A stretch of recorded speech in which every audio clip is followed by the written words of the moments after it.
Welcome to this episode of Safe Home Podcast for struggling teens and their families finding their healing path. I'm Beth Syverson, a mom of an 18-year-old son, Joey, who's been dealing with addiction and mental health issues for several years. I'm walking beside him as he struggles with his recovery while I work on my own personal growth and healing. Just a quick announcement. In a week or so, I will be changing the name of our podcast and changing the focus of it just a bit. So don't worry, I'm still going to be here every week, just it's going to have a different name. And I will make sure that if you are on our mailing list or in our Facebook group, that you will be on top of all of these changes. It's all good, and I hope you all stick around. Just wanted to give you a heads up. Today's guests are Lainie Liberti and her 23-year-old son, Miro Siegel. Lainie Liberti is a best-selling author, international speaker, teen mentor, world schooler, partnership parenting paradigm advocate, and mother. In 2012, she co-founded Project World School with her son and has lived in community with over 100 teens in over 20 international locations. Wow. Wowie kazowie. All right. Lainie founded Transformative Mentoring for Teens in 2020 in response to the growing need to support teens' mental health. And she just released her first book, Seen, Heard, and Understood, Parenting and Partnering with Teens for Greater Mental Health. I am reading that book right now, and it is right in line with what we've been advocating here at Safe Home, that parents do their own work and partner with their kids instead of being an authority over them. We'll be talking with both Lainie and her son Miro about unschooling and world schooling because they lead a fascinating alternative life. But over the top of everything is the partnership that they've nurtured, which allows them to both live as their fully authentic selves. You can watch Lainie and Miro in a TED Talk called Unschooling, Making the World Our Classroom, which I will link in the notes. Thank you for being here on Safe Home, Lainie and Miro. Glad to have you. I'm so excited to be here. And I love that this podcast was started with your teen son and for families. I think it's beautiful. Yeah, thanks for the invitation. Yeah, thanks for having us. Absolutely. Yeah, I guess we're both mother-son pairs, huh? Yeah. That's awesome. I love having our young adults and teens on the show too. I think their voices are so important to listen to.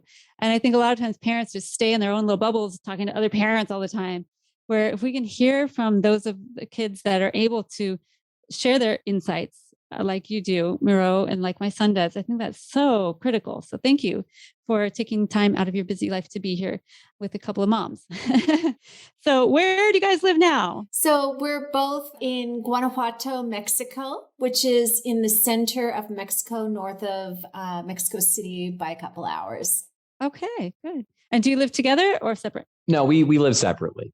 Okay, very good. So she's been here a little bit longer than I have at this point. But when I moved down here, of course, the invitation was extended to me. Like, yeah, I have a room here for you. Yeah. Of course I do. And I told her, I love you, but I can't live with you. So that's good to know. And there you go. I don't live with my parents anymore either. So, Yep. Yeah. It's great. It's funny, but Lainie is in front of this very pink, like folk Mexican looking wall. And Miro looks like he's in an office somewhere. So totally different places. It's so funny. Our two homes are so different in style. Yes, you've totally nailed the style of my home, and his is very modern. But yeah. We're in the same town, and Miro does make his trek up the hill to my house often to do his laundry. That's right. My weekly pilgrimage for clean laundry. Clothes. Yeah. Excellent. Well, good job. Very good. And you both were originally from LA, right? Correct. And that's where I am. So that's cool. And before you started world schooling, which I'll let you tell about how that began, but were you always kind of on the alternative side of things? Were you homeschooling already? Were you kind of one of those outside of the mainstream parents all along, or? Well, I was always sort of, outside of the conventional parenting, but not in terms of education, which is kind of crazy. I've always sort of self-identified as an anarchist, which meant that, I live by my authority. But for some reason, I sort of just gave in to the idea that it was somebody else's job to educate my child, and I didn't know any better. And I never questioned that. And that really became a big part of our journey, which was to pull apart those beliefs and a lot of other beliefs that we had that we inherited either through culture or through our own upbringing and so forth. Sure. And look at that stuff and really challenge what we feel or felt was true or not true. It's so interesting that everybody just goes like sheep to the educational system. We're just like, okay, I guess this is what we do. And Exactly. so, yeah, well, very good. And I know from reading your book that you grew up in a kind of a controlling household. Is that why you think you're a anti-control person? You're talking to me, not to my son. So Yes. Lainie, I should direct you. I'm talking to you. Right. Yes. Definitely. I did. I grew up with a very controlling mother. I would say she's probably borderline narcissistic as well. Although I doubt she's been diagnosed, but my experience of her and growing up was in a very controlling home and very authoritarian and perhaps, probably very true. Part of the reason why I question authority is because I grew up in that environment. Well, and also specifically when it came to parenting, I can't tell you how many times over the years my mom had told me, I'm raising you in the exact opposite way in which I was raised, right? And so you do have to understand where these things come from, and it comes from personal experience, Yeah, people either redo what they grew up with or they go, whoa, I'm not doing that again, and switch it up. So it sounds like you did the switcheroo. I did, but we'll probably get into the mental health aspects, but anytime you choose to do the opposite and haven't healed the original trauma, you're still functioning on the same shadow or the same trauma. It's just another aspect of it. So the first inclination that I had was not to parent that way, but that is not enough. That simply is not enough. You really have to dig deep and figure out why those patterns are there and why those things are impulses inside of us, and learn to sort of integrate and heal those wounds or traumas, because they don't go away. Yeah. Well, and it's also just not enough to define yourself by a negative, right? Or to define, for example, your parenting style by a negative. To say, I want to not do that to my kids kind of leaves a lot to, there's still a lot there that needs to be explored and fleshed out, right? You're just saying what you're not going to do, but what are you going to do, right? So we kind of have a problem with defining by what we aren't sometimes. That's very true. And I think that, I don't know if it's been proven, but from my experience, at least, when my kid hit adolescence and started kind of getting on the struggle bus, all of my stuff got brought up. So if parents don't have their own shit figured out by the time their kid is going through their identity struggles, you're going through it with them. And that's not ideal. It would be better if parents could work through their own shit from their childhood, maybe before you get pregnant or before you adopt. But otherwise, I actually kind of disagree. I say it's important to normalize sort of the internal inquiry and understand your patterns, but kind of working your shit out before you have kids. If you wait till that, you'll never. Oh yeah. Yeah. Maybe the human race will die out that way. You're right. Absolutely. They'll be like, oh, I'm not done yet. I'm not ready yet. Okay. But just being aware of it and being aware that when your kids are driving you crazy, it might not just be them. It might be your own stuff that's being pulled into the equation. Oh, it is. Might be. It absolutely is. Kids have the uncanny sort of talent to touch on our wounds. And if you're not actively aware of your internal worlds, you absolutely can play out the same patterns. I mean, Miro knows, he knew how to trigger me, and I knew when I was triggered. But one of the biggest gifts that I gave him, which was really a gift for me, which was I gave him permission to tell me any moment that I was acting like my mother. And that slapped me out of doing, running those patterns. Did you ever use that just to bug your mother, or was it only when it was really true that she was acting like her mother? No, I would say when I really thought that it was true, because I knew how much she hated it. Like I wouldn't just say it to say it, but if I felt like it was the truth, well, she needs to hear it. And then you hated that. You always Yeah. And I find it funny to say, I gave him permission to do it because, it really doesn't feel that way sometimes. Like that was not how I would describe it. It's just something I did because, but. But you didn't throw it back in his face when he did that. You said, oh, shoot, I'm doing that thing again. No, I could feel my dysregulation. I could feel getting defensive, and either I got defensive and said, no, I'm not. But most of the time it really sort of slapped me out of where I was, and I just sort of clammed up and kind of went into an internal process of trying to re-regulate. But I trusted him, and I still do, obviously, that he wouldn't throw such a sort of jagged weapon at me just for fun. Yeah, it's a low blow. I mean, it is.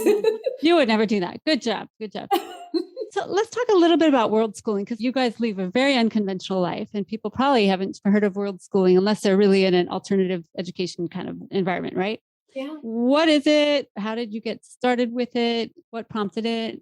So I'll tell you briefly the beginning, and then I'll hand it over to Miro because it's our story. It's not just my story. So being a single parent and living in Los Angeles and being a business owner, I was affected by the 2008 economy crashing, and it really affected the business that I was running, which was a marketing, branding, design agency. And near the end of 2008, I saw my clients going away one by one, and I recognized that I would not be bringing my staff back after the holidays. So that was one aspect or one element. The other was, again, being a single parent and doing everything that I thought I was supposed to be doing. I was working, I was, trying to build a life for us and following that American quote unquote dream. But it left me really sort of stressed and without time. And what I was really doing was missing out on my son's childhood. And the most common phrase my then 9-year-old son would say to me was, Mom, you're always working. You never spend any time with me. And it was true. And so, yeah, it hurt. So you want to tell the rest of the story, darling? Yeah, I mean, something had to give. And one night, everybody had already gone home because the office was at our house in LA, at our loft. And everybody had already gone home, and it was just the two of us sitting amongst all of these computer screens. And my mom turns to me and she says, let's have an adventure. Let's go. Let's do something. It was just this moment, a breaking point, like something had to give.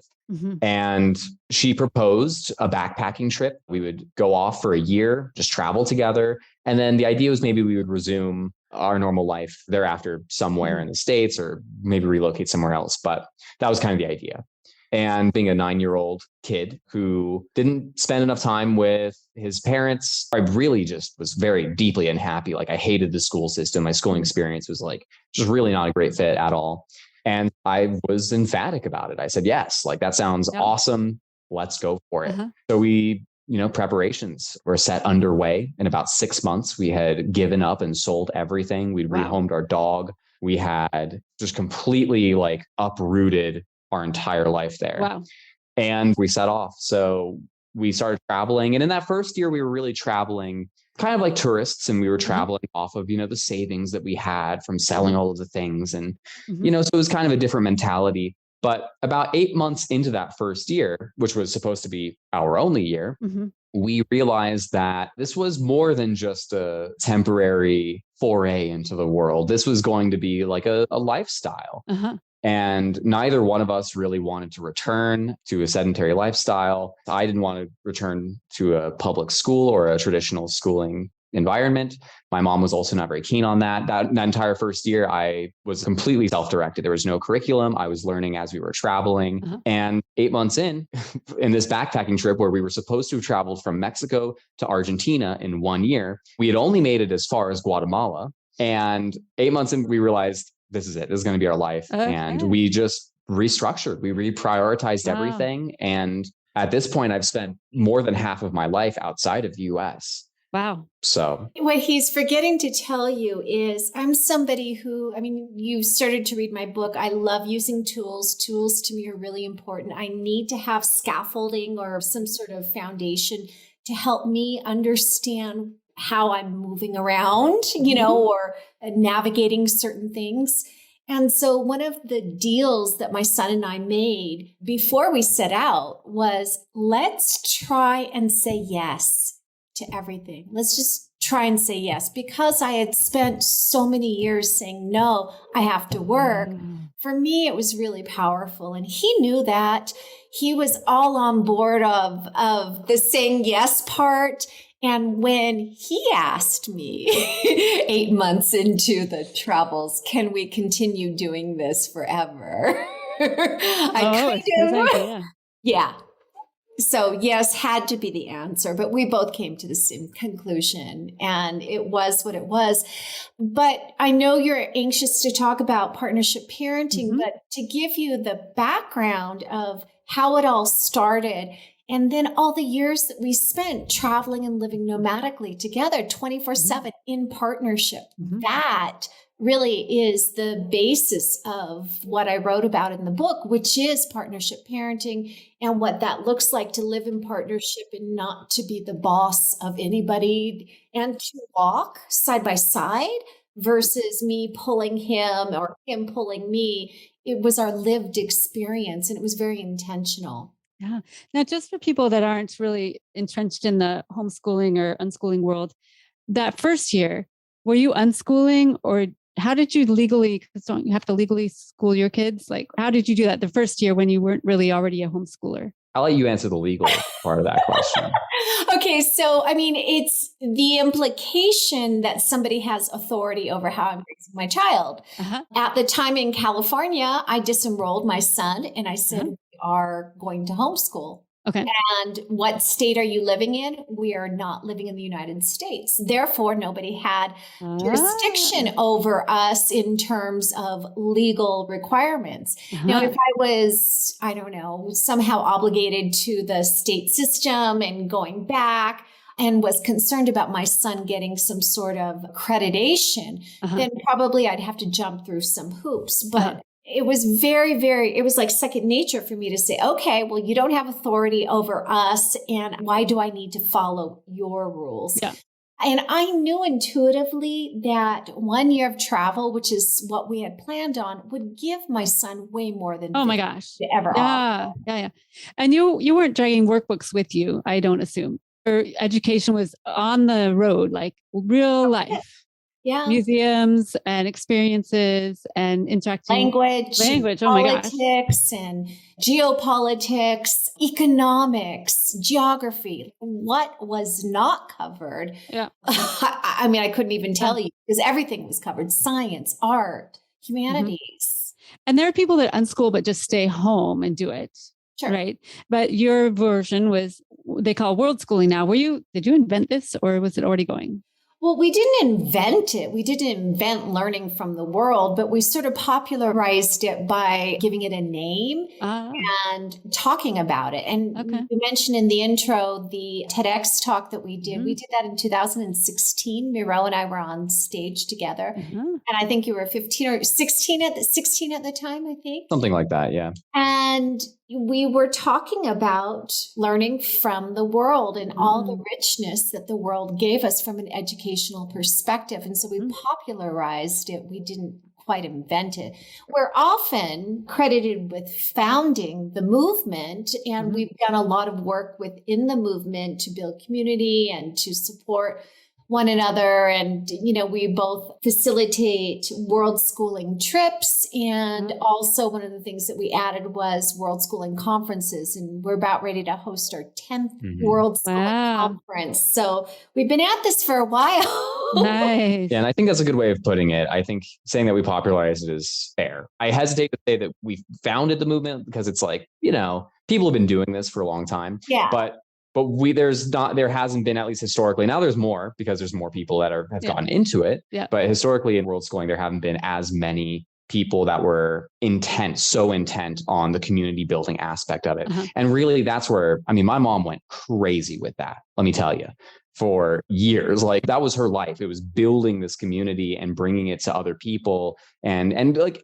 creating a real open and inclusive space, which I do think that you can credit the current world schooling movement you can trace it back there, I could say. Yeah. I mean, we are often credited with founding it. I'm not sure, like Miro said, if we are the founders, but we are often credited. Okay. With that. So we were passionate about it. It was a lifestyle of parenting in partnership and learning from the world. And actually, I became a learner too. I was proudly learning alongside of my son, and we were doing it in partnership. And so I loved talking about it. I loved writing about it. I loved sharing these stories and facilitating others to step into their empowerment so they didn't have to feel like they had to follow some sort of convention that wasn't in alignment with what they actually wanted to do. Well, that sounds awesome. I wish my kid was younger and I would have done that with him if I could have, but I don't think my life kind of lined up that same way. But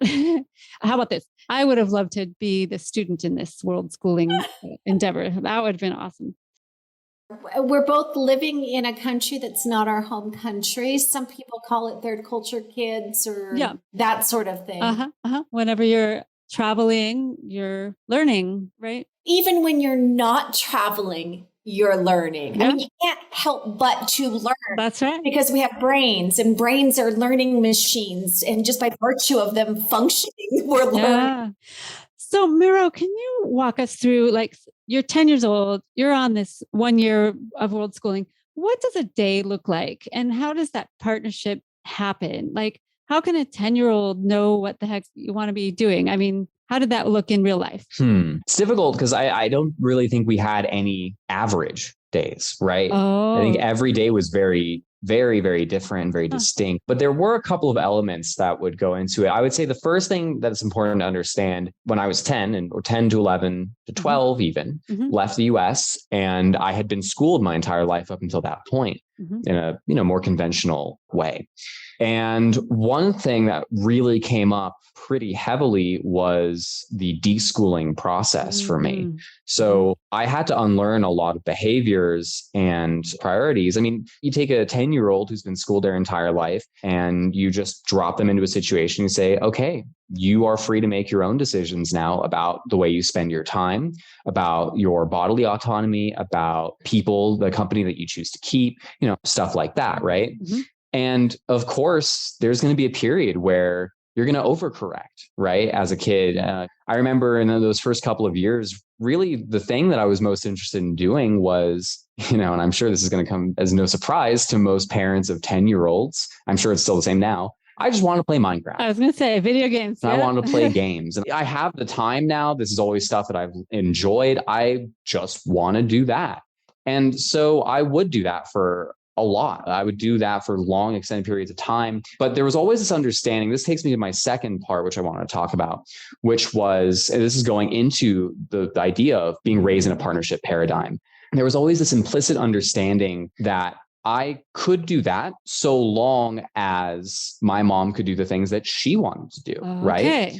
And a lot of that, for example, in our situation was, as we were traveling, my mom discovered a deep love for pre-Columbian history in Latin America. So every time we'd roll into a new region, she would say, here are all the archaeological sites, here are the museums, I want to go, I want to do this, I want to do that. And so I could say no, and I could create conflict, or I could recognize what I have been able to do with my own time and say, okay, well, this might not be possible if the other person in this relationship isn't getting what they need, right? And so I hesitate to say that it was kind of framed in this like transactional way, but it kind of was. I mean, that's kind of the way that the mechanics of it worked, right? It was this implicit understanding that the both of us needed things, and that those could only happen if both of us were getting what we needed. So instead of your mom yanking away your electronics and saying, no, that's too much time, or that's not what I want you to be doing, she let you play Minecraft until your eyes bulged out. Yep. And you're no worse for wear. No. And you know what? Eventually, you probably got sick of it eventually. Yeah, you get bored of it. You want to do something else. You take on other interests and hobbies. And it's called being a kid and discovering the things that you like and growing up. It's like, we don't need to really worry about that stuff too much, honestly. And I was really tapped into allowing him to self-regulate And if he didn't know what it felt like to overdo it, and I didn't feel it was unhealthy or dangerous, I mean, he had 18-hour video game days some days, but at the end of it, he came out of it after a couple of years going, okay, I'm done. And he always maintained a deep passion for video games. And I watched so much Minecraft. Oh, I'm actually glad I don't watch Minecraft anymore, but it was me sharing your interest with you the best I could without judging it. And also by letting me draw my own limits or not draw my own limits and just overdo it, it changes the relationship of that responsibility, right? Because now that it's personal, I can't say, oh, well, I didn't play this or I played this because my mom did this. It was, I had the opportunity to make these decisions. And if I was feeling a certain way as a result, as a repercussion, a consequence of those decisions that I had made, well, that was on me. There was no way I could turn around and say, well, that's because of you, you know? So it definitely changes it into like a personal responsibility. Yep. I can see that. You don't have anyone else to blame. You can't say, my stupid mom won't let me, or my stupid mom made me. You would, I'm stupid, but you know how kids do. One of the things that I realized really early on in my parenting journey was they're only this age for 1 year, you know, the numeric age for 1 year. And it's a stage that moves into the next stage. And by virtue of working really, really hard for the first 9 years, I missed a lot of those 9 years. I missed that.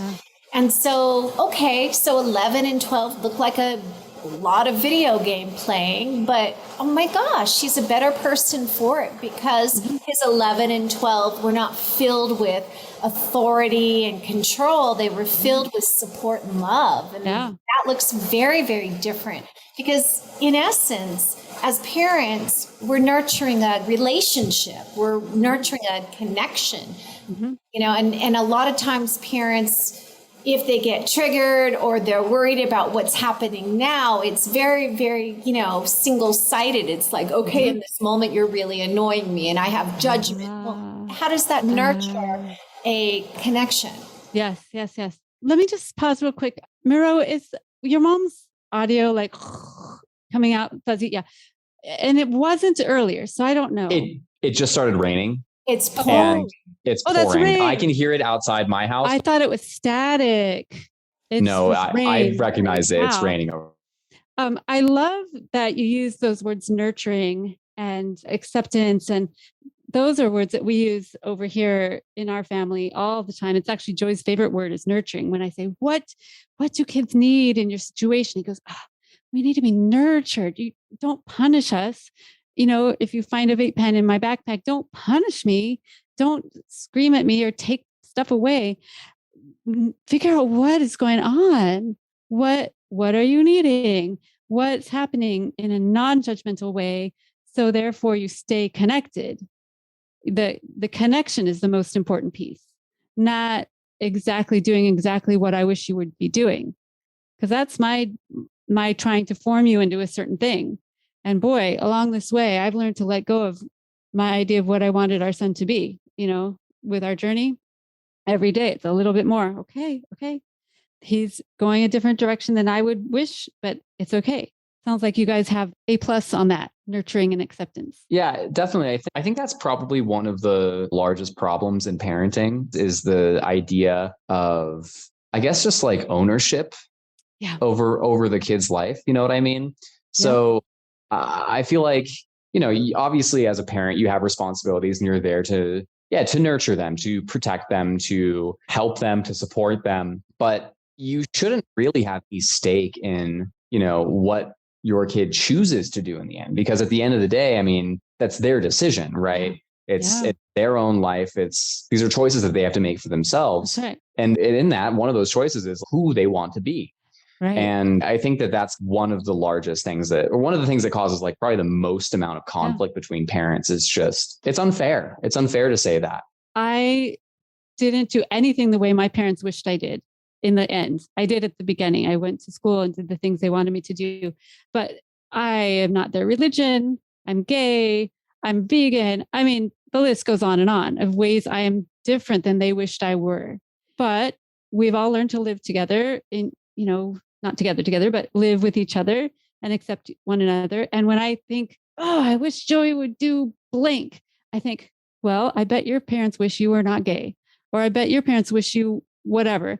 And how does that feel to be on the receiving end of wishing to be different? That feels horrible. So Jan and I are really working hard on just accepting what is in front of our face and just loving him no matter what. We love him, whatever is going on, because he's our son, and that's it.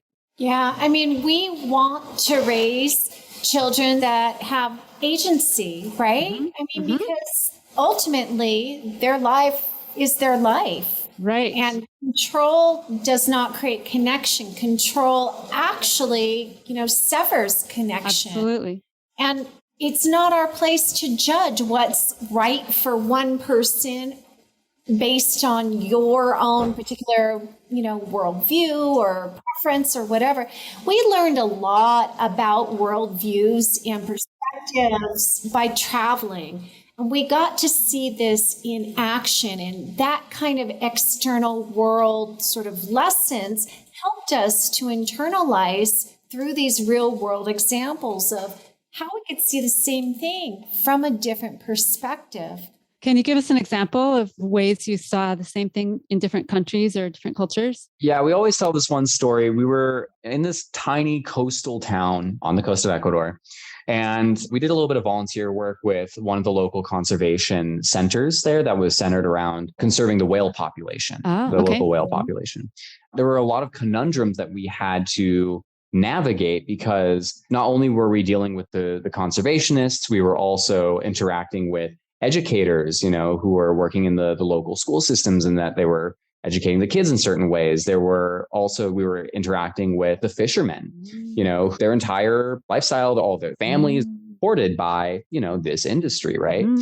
And so you can't really turn around and say like, okay, well, one of these is more valid than the other. Right. You just have to absorb all of them and at least understand them to give yourself better context, to give yourself a more detailed and complex view of the world, because how can we say to that fisherman and his family that entire trade it's just like, you can't do that. You can't make those kinds of judgments when you're out in the real world.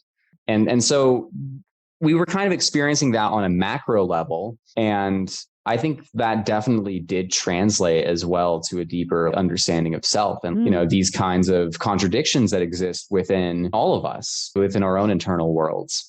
So I think that travel is a very powerful metaphor and a very powerful vehicle for learning these things, for exploring yourself, for learning self-growth. The other thing that really aided in both of our development as human beings is in our family, we normalized talking about everything. We talked about our emotions. We talked about our beliefs. We pulled apart the politics and our opinions about certain things as we were experiencing them. But it was, our journey was grounded in deep communication and the trust that even if we disagreed, and we do disagree still about many things, there is space for respect, there's space for understanding that there are different perspectives. And again, experiencing worldviews in such a really practical way became an analogy for how we managed our interpersonal relationships. That's great. Instead of trying to make him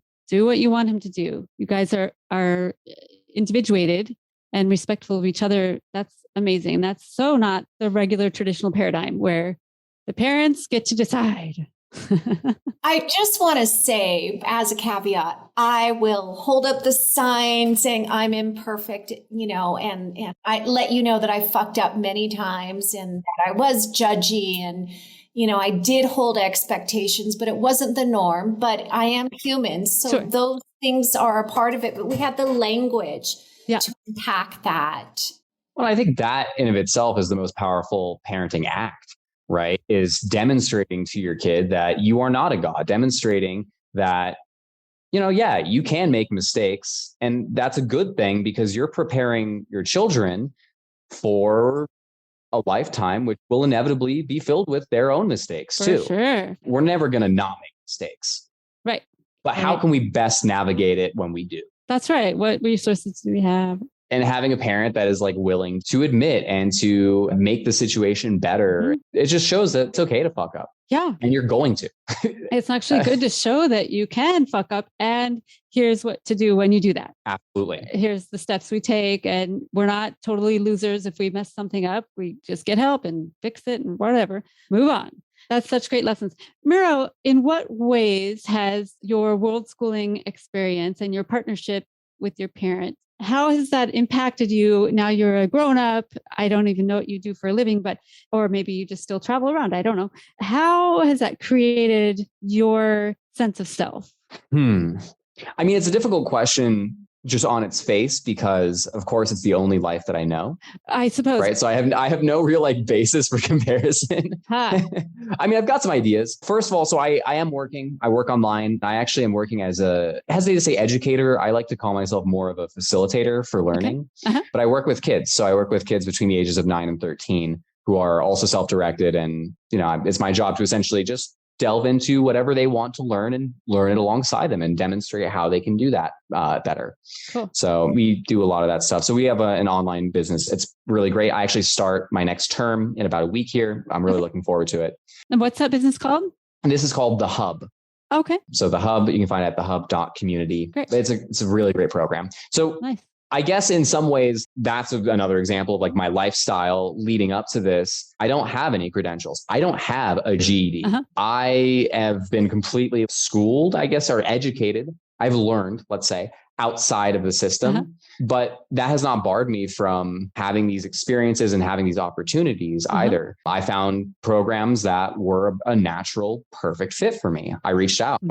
This job, I said, hey, I don't have these credentials, but I have a lifetime of experience with self-directed education. This is my own personal experience. I have a lot that I can bring to the table. I have experience, all of these different things. And it was a perfect fit. And I've been very happy there. Wow. So I think that, of course, yes, the travel has changed me. The travel has influenced me. I think the travel has specifically made me more open-minded. At least it's changed my perspective of the world to be much wider. Yeah, I bet. And these things can also bring their negatives with them as well. Having such a wide view of the world can also be challenging because you see more, and sometimes that's too much. Yeah, that's true. I bet if you try to be friends with someone that never left their home village or whatever, you would have very little to talk about. It is challenging. I would say, if anything, and I don't know if I would even call this an inherent negative, but I would say this experience with growing up on the road and growing up very internationally has very much alienated me from most other Americans specifically. I bet. So that's been like a really large part of my own personal experience. I don't think I could ever go back and live in the States. I tried. I couldn't hack it. Okay. Everything comes with its pros and cons, but overall, I'm very happy with my upbringing, and I wouldn't trade it for anything. I almost said I wouldn't trade it for the world, but you got the world. That's right. You already got the world. Is that your dream, is to continue working in education or facilitation of self-learners? I hesitate to make future plans. That's just kind of who I am, I guess. Who knows what the world is going to look like in 5 to 10 years? Who knows what I'm going to look like in 5 to 10 years, what I want to do, where I'm going to be. Sure. I'll plan the next year ahead. But beside that, I have some ideas and some dreams, and but that's just stuff that kind of floats around. Maybe I'll plan the next year out, but it's gotcha. You're not aiming for the gold watch. No, that's definitely not a goal of mine. No, I like education. I could see myself working with kids into the future. That'd be cool. I also could see myself, I have a couple of other ambitions, a couple of other ideas, things I'd like to pursue. I don't know what's going to pan out. I don't know what's going to stick. We'll see. It seems to me that you have the self-confidence that whatever it is, you'll do fine. Yeah, I'll be able to do something. Yeah. That's an excellent place to be. I absolutely learned resourcefulness through our years on the road. Yeah. Mm-hmm. Just to be clear, Miro traveled and lived nomadically from the age of 9, 10 all the way up till, well, now, we stopped traveling together in 2020 when the world shut down, and we sort of stopped we co-founded the company Project World School together, where we were bringing teens to different places in the world for these retreats. But obviously in 2020, we had to stop. Yep. So that's and then I think you said that you built something else when that happened. Some other online support group? Yeah. What was that? I continue to work with teens. So I teach mental health courses for teens, and I mentor teens, and I also produce mental health trips for teens. Ah, okay. Very good. And if people wanted to get a hold of you to find out more about those groups or the world schooling, or to find your book, what's the best way to find you both? Well, projectworldschool.com is a good way. From there are links to transformative mentoring for teens.com, worldschoolfamilysummit.com. I also have a link tree where you can get my book and you can find information about all of the trips that we do. And as Miro said, he's working with another company, not his company or not our company, but that's at TheHub.community. Nice. Is there anything else that you would like to say that I didn't ask you about? I would say if you're a parent and you have a teen that is struggling, the best piece of advice that I can give you is before you respond in reaction to whatever's going on, before you speak, ask yourself, make the habit of pausing and ask yourself, is this thing I'm about ready to say, or this thing I'm about ready to do, is this going to be something that's going to connect me, or is it meant to coerce the person into doing something that I want? So if it's connection based, then do it. But the habit of pausing and asking yourself, connection or coercion, will help you really get in line with how you are interacting with one another. I would also say, kind of along the same lines, but I would say, I mean, of course, families are relational, right? Like there is no one member of a family that exists in a vacuum. So when you pass these judgments or you come up with these ideas about the prescriptives, my son should do this, my daughter should be in this place, right? I'd rather take a moment and ask yourself, what kind of responsibility do you have in that, right? I mean, if somebody is struggling in your family, it's a holistic thing. The family also, you are going to need to address, right? And sometimes it's things that you will need to address within yourself, within your partner, within, whatever. But the prescriptives oftentimes it's just a way that we can shift blame. And I think that is probably the last thing that you really want to do. I mean, that's how you push people away. Yeah. Blame never feels good. That's for sure. Yeah. And our goal is connection, people. Yeah. That is the goal, connection. So is what I'm going to do right now going to connect me or push my child further away? And gosh, whenever addiction's on board or mental health is on board, you do not want to be pushing your kid away. You want them in your orbit so you can be helpful and a resource for them. Yeah. Absolutely. And again, I write about this a lot in my book. My book is called Seen, Heard, and Understood, Parenting and Partnering with Teens for Greater Mental Health. And I touch on things like strategies for connection and unpacking and discovering your hidden agenda as a parent. Are you really trying to manipulate, even though it may be flowery or sound good? Right. Yeah. Also, how to deal with things like mental health and challenges and addictions, and how to create space where both of you can be partners in this journey. I love it. Well, you two are a great example of that partnership. And now that Miro is an adult, you're still partnering, but it's adult and adult, right? Yeah. I would actually go on record to say that I feel like our relationship now is the best that it's ever been. Ever. Right. Yes. And that's something that you want to hear, right? Yes. From, okay, your kids in their 20s now. It's probably a pretty good sign. Like it's a sign that you did something right, at least, that they still want to be a part of your life. And exactly. it does not happen. I heard someone recently say, once your kid's 18, if they ever talk to you, it's because they want to, because after 18, they don't have to ever talk to you again. So if your kid's coming toward you and they're over 18, something you're doing is right. So that's great. Well, I love what you guys are doing. I love your book, Lainie, and I can't wait to see where your life takes you, Miro. It's a grand adventure. I really appreciate you guys coming on the pod and sharing your interesting and lovely life. Thank you. It's been a pleasure to connect with you as well. And thank you for the work that you're doing as well. It's so important. Thank you all for listening. Please share this episode with anyone you know that has teens or young adults, anyone who might be into homeschooling, unschooling, deschooling, world schooling, anyone who is looking for a little extra support or some inspiration from a mother and son doing partnership parenting. Find Safe Home Podcast on all the socials and on YouTube. And we have a Patreon account if you'd like to support us, patreon.com/safehome. I also just started a support group for adoptive parents. So if you or anyone you know is an adoptive parent or is involved with adoption, come find me. I'm trying to gather a bunch of us together to help out. So thank you very much for listening. Thank you all for your support. Thanks again, Lainie and Miro, for being here. And Lainie, Miro, and I want you to all stay safe.